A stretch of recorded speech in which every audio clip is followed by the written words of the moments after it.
आकर 2 बार बोला था। उसके बाद में जब भी विधानसभा चली हो, एक भी दिन ऐसा नहीं रहा उस दिन थावरचंद डामोर का नाम विधानसभा में नहीं आया हो। और हर एक बात जुर्म के खिलाफ थी, हर एक बात अन्याय अत्याचार के खिलाफ थी, हर एक बात शोषण के खिलाफ थी, हर एक बात गलत सिस्टम के खिलाफ थी, हर एक बात भ्रष्टाचार के खिलाफ थी, हर एक बात मजदूर के साथ थी, किसान और नौजवान के लिए थी, और हर एक बात जल जंगल जमीन के लिए थी। मैंने राजस्थान की सरकार में हाथ से हाथ मिलाकर कहा था, हम आदिवासी हैं, इस देश के वारिस हैं, आप हमको वनवासी मत कहिए। वनवासी हमको गाली लगती है क्योंकि वन के अंदर सारे जीव जंतु रहते हैं। और ये बात सरकार को कही थी कि आदिवासी है इस देश का असली मालिक है। और इसके बाद में हमने कहा कि दिनों दिन हमारे ऊपर अत्याचार बढ़ रहा है, इसलिए हम लोग एक अलग प्रदेश की मांग कर रहे हैं। और ये आखिरी लम्ब तब तक रहेगा, तब तक ये मांग हमारी जारी रहेगी। और ये बात राजस्थान की सरकार के सामने भी कही थी। वो इसलिए जरूरी है, आजादी के इतने सालों बाद भी आज भी आदिवासी उपेक्षित रहा, आज भी आदिवासी की मूल पहचान से वंचित रहा, आज भी आदिवासी जंगल से वंचित रहा। और आज संविधान की किताब में 5वीं अनुसूची कैद पड़ी हुई है। ये 5वीं अनुसूची आज भी झारखंड में लागू नहीं हुई है। यदि हमको संविधान नहीं मिला होता, हमारा हाल क्या होता। उसके बाद भी 5वीं अनुसूची को धरातल पर लागू नहीं किया गया। पैसा और ग्राम सभा के कानून राजस्थान में इम्प्लीमेंट नहीं हुए, जिसकी वजह से हमारी जमीनें हल्की डाली। आज इसलिए भी जरूरी है कि कोई हमारे सर पे आके मुद्रा है, कोई हमको घसीट के मार रहा है, कोई हमारे बहन बेटी के साथ गलत व्यवहार कर रहा है, कोई हमारा अधिकार खा रहा है, कोई जमीन लूट रहा है। इसलिए बिल प्रदेश जरूरी है। और ये बात कही थी सरकार के सामने। आज हमारे बिल प्रदेश के अंदर ही प्रदेश के माननीय मुख्यमंत्री जी भी सागवाड़ा की धरती पर आ रहे हैं। मेरी ओर से और बिल प्रदेश वासी की ओर से माननीय मुख्यमंत्री जी का स्वागत है। लेकिन मुख्यमंत्री जी कुछ दिन पहले हमारे डोरागढ़ में आए थे, दरियावत के अंदर। मुझे इस बात का खेद था कि झालावाड़ के अंदर मासूम बच्चों की गलत सिस्टम के कारण मौत हुई थी, वहां पे नहीं जा पाए। और जब अगर हमारे इलाके में आ रहे हैं तो मन में कई प्रश्न उठते हैं कि मुख्यमंत्री जी, पिछली बार जब 9 अगस्त विश्व आदिवासी दिवस का कार्यक्रम था, पूरे प्रदेश के अंदर मनाया जा रहा था। यह आदिवासी यदि आपके थे, आपने एक विश्व आदिवासी दिवस का हार्दिक बधाई का संदेश दिया था। और यह संदेश ऐसी क्या मजबूरी रही जो आधे घंटे के अंदर आपके ट्विटर और फेसबुक अकाउंट से हट जाता है। हमें लगता है कि आप इस बार गिर भरकर रंग बदलते हुए आदिवासी को लुभाने आ रहे हो। आपसे कई सवाल हमारे हैं। आप प्रदेश के मुखिया हो और आदिवासी के लिए प्रत्येक टीएडी विभाग बना हुआ है। तो जब टीएडी विभाग बना है आदिवासी के उद्धार के लिए, यहाँ पढ़ने वाले छात्र के उद्धार के लिए, यहाँ पर करोड़ों का बजट आता है। जब विधानसभा चली थी, हमने आपसे सवाल किया था 1500 करोड़ रुपए का बजट आदिवासी के उत्थान के लिए दिया गया था। वो 1500 करोड़ का बजट कहाँ है? इन सवालों का जवाब इन आदिवासियों को देना होगा। उसके बाद में आपने दोबारा विधानसभा चली, 1700 करोड़ बजट की बात कही।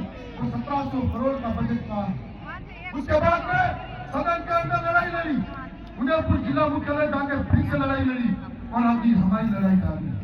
हम लोग यह भी कहना चाहेंगे, आप हमारे इलाके के अंदर आ रहे, माई बांध का पानी जालोर, सिरोही और अन्य क्षेत्रों में ले जाना चाहते हो, घाटम का पानी गांव में ले जाना चाहते हो। हम ये नहीं कहते कि प्रदेश का कोई भी व्यक्ति प्यासा मरे, हम चाहते हैं सबको पानी मिले, लेकिन नदी के किनारे बैठने वाला पैसा नहीं लेना चाहिए। माई का पानी प्रतापगढ़ के इलाके में मिले, बांसवाड़ा के इलाके में मिले, और हमारे डूंगरपुर के इलाके में मिले। घाटम का पानी उसके नजदीक बैठे जमाते वालों को मिले। घाटम का पानी प्रतापगढ़ के दरिया में आ रहा है, एक फुट कम नहीं होने देंगे। और लोग जंगल से विस्थापित हो रहे हैं, बारी कंपनियां ला रहे हैं, आप सबको विश्वास दिला रहे हैं। जब जब हम लोगों को सरकार के सामने अपने आप को झोंकना पड़ा, थावरचंद डामोर सबसे पहले संघर्ष करने के लिए तैयार है। लोगों के आखिर तैयार है।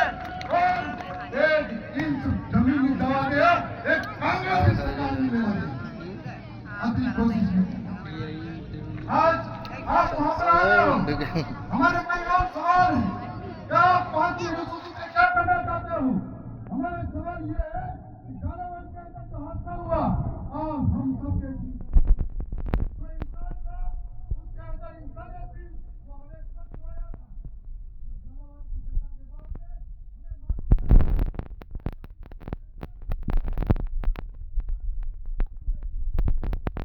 में आदिवासी के हितैषी हो तो आज हमारे इलाके के लिए शिक्षा व्यवस्था में बेहतर घोषणा करो ताकि हमारे लोग बेहतर शिक्षा व्यवस्था कर सकें। हमारे इलाके के अंदर आज शिक्षकों की कमी है, हमारे बच्चे पढ़ेंगे तो कहाँ पढ़ेंगे? इसके लिए आपकी क्या रणनीति है ये हमें बताया जाए। आज एक और बात सामने आती है, कई बार प्रशासन सरकार की बात मानता। मैं प्रशासन के नुमाइंदों को कहना चाहता हूँ कि कान खोल कर सुन लो, आने वाली तो 2028 में सरकार किसकी बनेगी ये इन सबका बाप तय करेगा और ये बाप तय करेगा तो आपको हमारे इशारों पे चलना पड़ेगा। इसलिए मैं कहना चाहता हूँ कि दूसरों के इशारों पे काम करना छोड़ दो, अगर ईमानदारी से यहाँ पर नौकरी करने आए हो। और साथ में यह भी कहना चाहता हूँ कि 2018 से पहले एक मंत्री हुआ करता था और आज लगता है कि राजस्व विभाग खामोश हो गया। 2018 से पहले कोई मंत्री था तो कहता था कि मैं पार्टी का गुलाम नहीं हूँ, मुझे किसी ने गिरे नहीं रखा है, मेरे लिए समाज पहले है और मैं समाज की बात करूंगा, मुझे बिल बनाए चाहिए ये बात करूंगा। आज के मंत्री के मुंह में दही जम गया और आज के मंत्री बोलना नहीं चाहते। साथ साथ में कहना चाहता हूँ कि मंत्री के जीना इस सरकारी हॉस्पिटल का बंदा पैर कर बैठे हैं, रोज मौतों का आंकड़ा बढ़ रहा है, उसके जिम्मेदार वो सब लोग। आज इस तरह का भ्रष्टाचार चरम पर है कि राजस्व मंत्री के इलाके के अंदर जमीनें हड़पी जा रही है, अवैध कॉलोनियां काटी जा रही है और एक शिकंजा कटा जाएगा कि 100 सुनार का एक लोहार का 100 में से एक दिन हमारा आएगा, उसकी एक सरकारी को